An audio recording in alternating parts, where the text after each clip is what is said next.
Čili nenosíte a poplivete si. Takže si poplivete to na té ale já si poplivu taky. No jasně.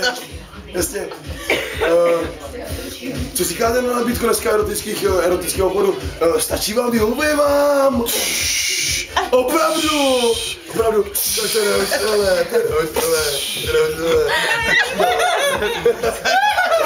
Já bych vás chtěl na tom věci názor, ale pojďme teda do toho radiožurnálu.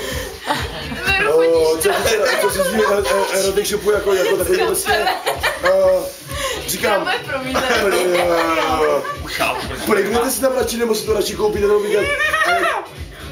A vy jste pověděli vysmáta, co se vám na to líbí? Nic, chápu, ale co jasně, rozumím. Co nabídka?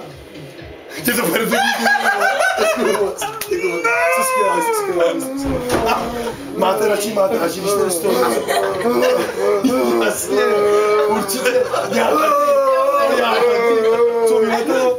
Autista. Máte radši. Já taky. Máte radši, když ten stroj se dělá, nebo si to děláte sama? Já taky. To je super. Co rozumíme? Jak často měníte baterie? Já taky. Máte to na nabíječku nebo na akumulátor?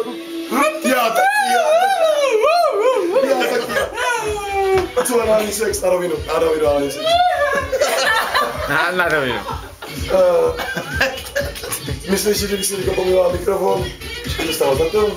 A co otázky v publikách? Chápu to.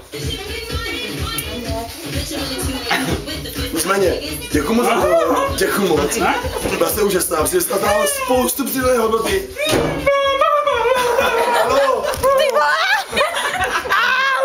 Děkujeme. Já jsem si zlomená, ty vole. Jak vzduchovka. Pro Český radiožurnál Blanka protrhla tábor. Brutál, hele. Já na pala, takže